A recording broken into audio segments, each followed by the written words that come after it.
291페이지 부동산 개발인데, 자, 여러분 지금 배우신 부동산 이용 단원 있죠? 이 이용 단원은 오늘 기초에서 배우셨습니다. 그래서 앞으로 1월부터 앞으로 강의 10월 달까지 강의는 강의를 하지 않습니다. 부동산 이용은 오늘 기초에서 배웠으니까. 왜냐? 예?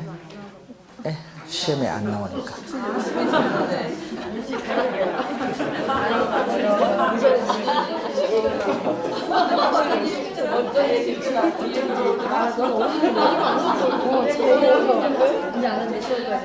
부동산 이용은 29회 시험에 안 내거든요. 그래서 근데 여러분 시험 29회잖아요.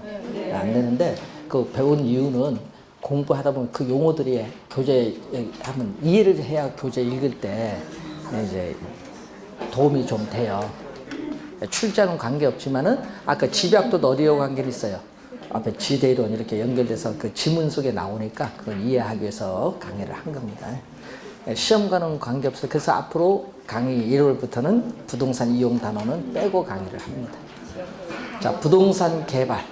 자, 두 문제, 많을 때는 네 문제 출제하기도 하고요. 적을 때는 두 문제, 작년에도 두 문제, 재작년 세 문제. 이런 식으로 우리가 매년 두 문제 이상 출제되는 범위가 바로 뭐가 돼요? 부동산 개발입니다. 자, 부동산 개발의 의의를 한번 보시면은, 자, 그 부동산 개발은 우리는 부동산은 3차원의 공간이라고 배웠어요. 우리 앞에 부동산 개념 배우실 때. 그래서 부동산 개발은 말 그대로 3차원의 공간을 개발하는 과정입니다. 그래서 인간에게 필요로 하는 공간을 제공해 주기 위해서 우리가 토지를 개량을 해서 건물을 건축하는 이러한 행위 자체를 부동산 개발인데, 거기 월포드라는 학자가 있어요. 월포드라는 학자는 토지의 개량물, 예를 들면 건물과 같은 이러한 개량물을 생산하기 위한 토지, 노동, 자본 및 기업에 있어서의 경영 능력, 뭐 이런 거죠. 이것을 결합하는 과정을 뭐라고 한다? 부동산 개발이라고 합니다. 자, 그리고 부동산 개발은 또 사회적인 수요, 또 부동산을 둘러싼 환경의 변화에 따르는 토지의 최유효 이용을 위한 시장의 적응 과정을 또 부동산 개발이라고 합니다. 자, 여러 개념이 있죠. 그 중에 여러분은 3번 지문을 좀 주의해 두시면서, 2번은 월포드 개념이고 3번 지문 주의해 두고, 또 요거 말고 또 부동산 개발의 개념이 있어요.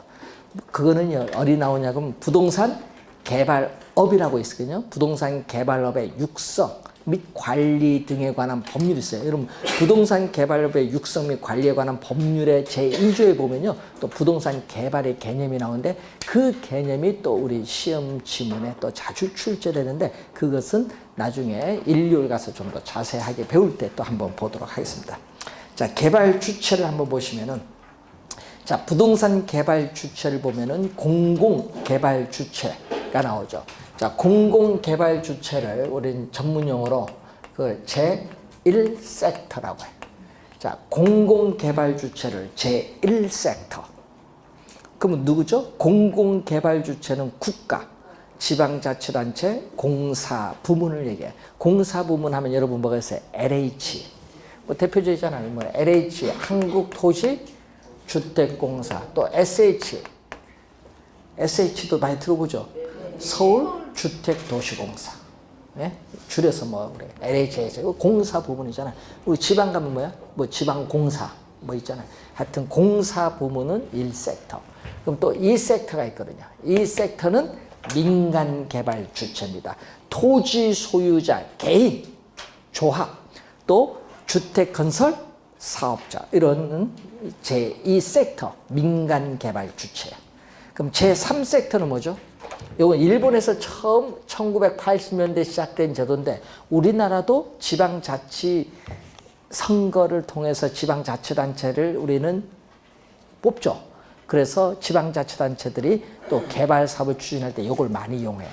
그러니까 우회를 뭐 1과 1을 뭐 해준 거, 더 해준 거. 네?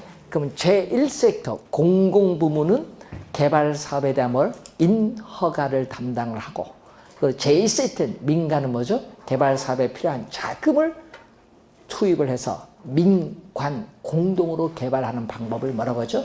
제3섹터라는 용어를 사용합니다. 제3섹터. 자, 개발의 주체를 우선 보는 거죠. 자, 그리고 여러분 교재 밑에 보시면은 개발 과정이 이제 나오고 있는데, 자, 부동산 개발 과정을 보면은 누구 얘기냐 하면요. 월포드. 자, 여러분 내년도 시험에 우리 월포드의 개념은 매년 출제를 해요. 세 가지를 배울 텐데, 우선 월포드에서 이제 첫 번째 배우는 게 뭐죠?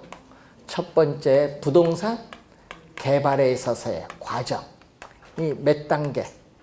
7단계의 순서로 나타나요. 개발 과정. 자, 첫 번째 단계가 구상, 아이디어 단계입니다. 구상하는 거죠. 나는 어떤 개발할 건가? 생각하는 거예요. 어떠한 형태의 개발을 할 거냐? 또 개발된 공간을 어디에 위치, 배치시킬 것인가? 이런 단계가 첫 번째 무슨 단계? 구상 단계. 구상 단계를 지나면 두 번째가 무슨 단계냐? 두 번째는 예비. 여러분 개발 사업 한 거 아니죠? 예비. 예?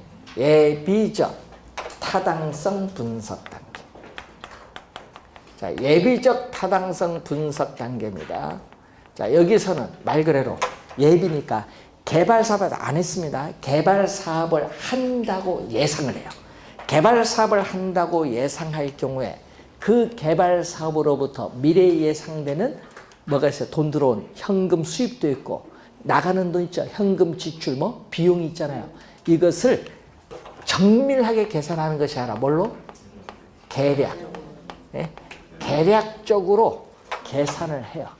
계략적으로 구하해서 수익성이 있느냐 없느냐 사전에 미리 수익성을 검토해보는 단계를 예비적 타당성 분석 단계. 그래서 수익성을 검토를 했는데 수익성이 있어요. 그러면 개발 사업 해야 되겠죠. 그때는 개발 사업을 해야 되니까 땅이 있어야 돼요. 그래서 적정한 부지를 모색하고 뭐다? 확보하는 단계. 적정한 부지를 모색하고 확보하는 단계. 즉 부지를 뭐 하는 단계? 구입을 하는 단계가 세 번째. 부지를 구입했으니까 이제 개발 사업을 해야 되니까 이제 계략적으로 분석하면 안 되고 뭐죠? 정밀하게 분석을 해야 돼요. 그래서 네 번째가 무슨 단계? 타당성 분석 단계가 나오죠. 자, 타당성 분석 단계에서 아까도 얘기했지만 우리는 기술적 우리가 측면에서 타당성을 분석하죠. 기술적 측면에서의 타당성을 분석할 때는 아까 토지의 지반의 상태, 지형, 지세, 지질 등을 통해서 설계 시공 가능한가 분석을 해야 돼요.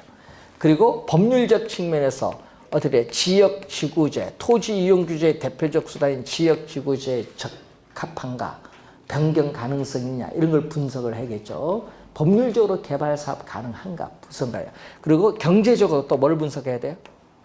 우리는 개발 사업으로부터 또 뭐를 미래에 예상되는 현금 수입과 현금 지출 비용을 비교했는데 수입이 커야 뭐하다? 개발 사업 추진을 하는 거죠. 오히려 비용이 많으면 개발 사업 추진하기가 어렵습니다. 그래서 이 경제적 이 세 가지 분석 중에서도 뭐가 중요하다? 우리는 경제적 타당성 분석, 경제적 측면에서의 타당성 분석이 가장 중요해요. 그래서 타당성 분석이 이루어지면 그 다음에 뭘 한다? 개발 사업에 필요한 자금을 어떻게 조달하는 단계가 바로 금융이 자금의 융통이잖아요. 자금 조달하는 단계. 그리고 여섯 번째는 어떻게 돼요? 택지를 조성하는 단계, 건설 단계. 택지를 조성하는 단계, 즉 물리적인 공간을 창조하는 단계가 건설 단계. 그 마지막은 어떻게 돼요? 조성된 택지를 이제 뭐 해야 돼? 팔아야지 뭐. 팔아야 되니까 무슨 단계? 마케팅 단계. 예? 마케팅 단계인데 우리는 이 개발된 부동산을 팔아야 돼.